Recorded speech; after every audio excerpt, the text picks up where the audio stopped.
Hey guys! So, right now I feel really awkward because my dad's home and I don't really like filming videos when my parents and family's home. I don't know why. But, so 2 or 3 years ago, my hair's a mess. 2 or 3 years ago, I posted a video all about like the treatments I get on my birthmark. So, like, it's kind of dark. I don't know why though. Like, it's really light like in person. My room's just really orange. Anyways, so, and that got like 400 something views on it, and I was really surprised by that. I literally was not expecting that. Not thanks guys. And I did see like 1 or 2 comments, and it's all that's really on there about me filming a video from birth, and I said I was gonna do that and I haven't, and it's just because I started high school that year, I think, or something. I'm not a senior in high school, like, but I thought doing a video about having a birthmark and all about my birthmark would help some people if they have a birthmark, if they're youngins and have a birthmark, or if they have a child that have birthmarks, or a friend or family member that has a birthmark. That's pretty visible. I mean, mine's pretty visible. And whatnot. So yeah, let's go. Okay, so alright, here's a little corporate picture I have of me and my twin, and this was at when I was 3, and it looks really light in this photo, but it's not. Like, it was pretty dark, honestly. Oh, you're cute kids. Okay, so I have a birthmark. It is, let me take out my glasses, a Port Weinstein, so it's still right here. You can tell. Okay. Up here into like this inner part of my eye. A little bit does go onto my nose. Down here, this is part of my birthmark, but it's actually like, fit my nasty nails. Okay, but there's also a scar there, and that's from like I had laser surgery when I was like a baby one time, and I had my pacifier in, and something happened with my pacifier and the zapper, and it like hit it or something. I don't really know. I was a baby. I don't know. Okay, and so there's that, and that's just from pacifier. And then it goes right here all the way up, and then it does go into my hairline, but you like I don't get that shocked as much just because it's pointless. But like right here, like that's really light, and like there's a birthmark there. When I'm just gonna take my glasses off because I feel like I'm gonna take them off for a lot of this video. When I was little, it did go up and around, and like it did come lower than what it has, and obviously more in and onto this part of my nose more, so it's gotten pretty small. Going up with it is there's no really difference then, because I am a normal kid. Like, it doesn't change anything. Oh yeah, and it did like go onto my head up here, and that's a big part of this really. Okay, I started having treatments and surgeries on my birthmark since I was about 6 months old. I'd get them pretty often. When I started having them a week, I'd get them like every other month, or well, I'm such a busy person now, but like there was one point I think where like I had one like almost every month, but it was like every other month.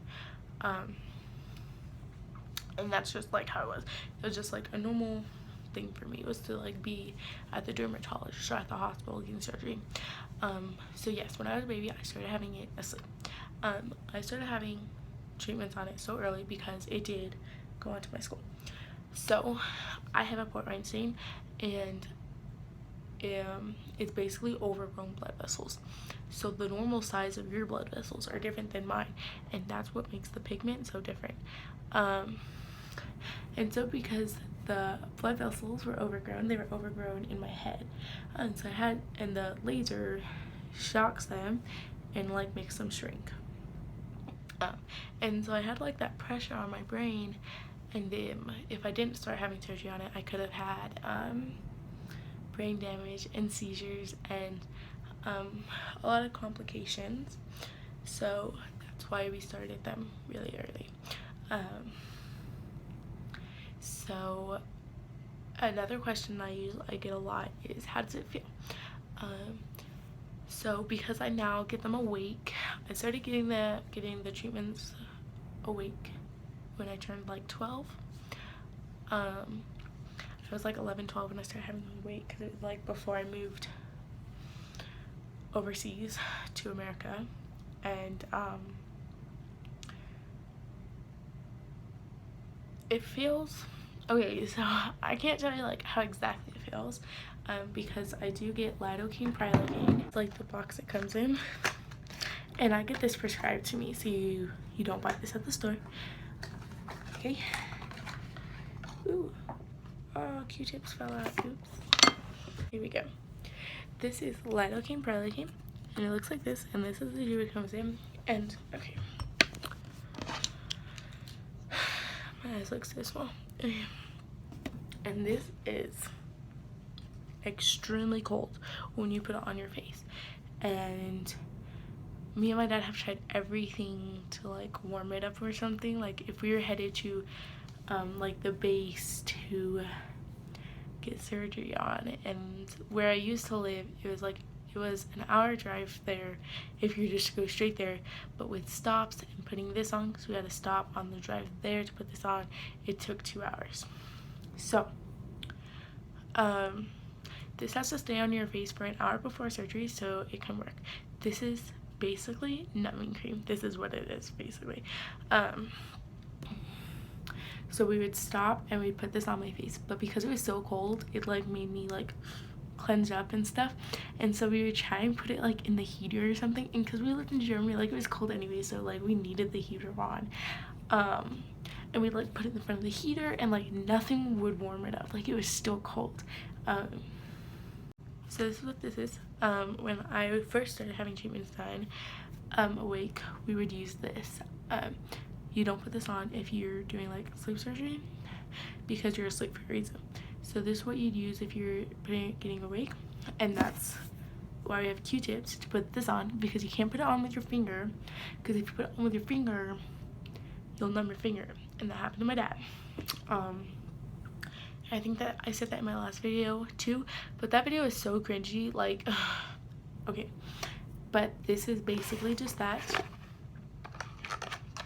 and it comes with like directions in the box and everything, but your doctor should also help you giving directions. And you like goop your face up with this. Note to pharmacist. Yeah, so it's RX only, which is prescription only, so that's exciting. So once that's on, I still feel okay, this is gonna be a mess of trying to explain this. So there's now 2 machines we have, and I do use both machines.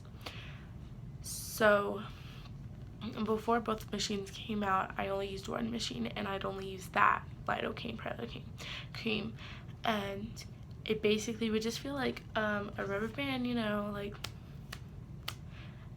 but like it was probably a little bit harder than just a rubber band hitting you, but that's like, if you think of that times maybe like 2 or 3, I think. Yeah, 2 or 3. And then sometimes it would, like, you'd feel a burning, is sensation the right word? I don't know. Sometimes you would feel it burn, and they do like give me a breather, and they'll be like, just tell me how many times you want me to do it, and then we can do a break. And usually it'd be like 10. I'd be like, okay, let's take a breather, just because I do forget to breathe when it happens, because I'm like, get ready for it, and then I just forget to breathe. And it's I know, like, once I go on a break, I'm like and then they'll like be like, are you okay? And they'll warm my arm. It's really funny. It's like a routine thing, I don't know why. And that's how I felt before. So there's 2 machines now, and one of them does have higher voltage and higher joules than the other one, and that one hurts a ton. So we do this lidocaine prilocaine cream, and we also do lidocaine shots. We do about 7 all around my face, and that crap hurts as it is. Like, needles in your face, like, it hurts. And so when we have the first machine, when we do that first machine, and I do no breaks because that thing doesn't hurt at all. I can't feel anything because I have the lidocaine cream and the shots, so I don't feel anything. Like, that thing is nothing. But when it comes to the second machine, that second machine like hits me. That's my second machine is hurts. It hurts like a son of a gun. Like, you would, it hurts so much. But I usually go to eat afterwards because, you know, I like food. So we go out to eat afterwards, and that's usually like, it kind of like is like a decompressor for me. So after you get surgery, you put crap's ton of Vaseline on your face. Petroleum jelly, that's the word, not triple antibiotic. You put petroleum jelly on your face, and that helps with the healing process. If you do not use that, it can scar. And your face is purple. Like, even when you do put the cream on, obviously it is purple, and it does get intense, and you do get a lot of stares, but it's just because, like, they don't know what happened, really. I met a boy last year, actually, and he had a birthmark on his face, and it was on the same side of his face too, and that really, it was like, wow, I've never actually seen that before, and it was really surprising. Yeah. So my next appointment, I think, is in May. I did have one in July, but then we had to like cancel it or change it for some reason. I don't remember why. And then I had one the other month as well, and that's really, I had it before the summer started. But like, when the summer hits, like, you do really have to like continue on, like, you have to wear hats, and you have to like goop up your face with Vaseline, because if you don't want that to get sunburned, like, it's gonna scar if you don't use petroleum jelly, but it can scar double and hurt so much more if it is sunburned.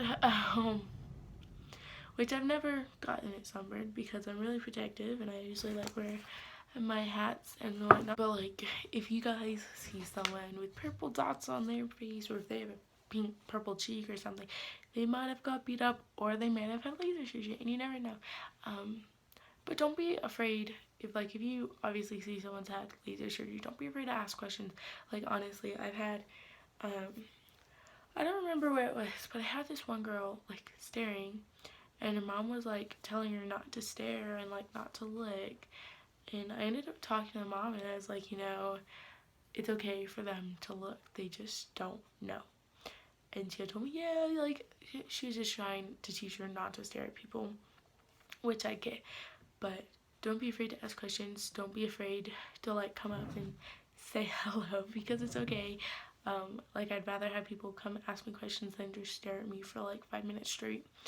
And usually if it's like a teenager or something staring, I'll be like, and I'll just like give them a little smile, like, hello, I see you staring at me.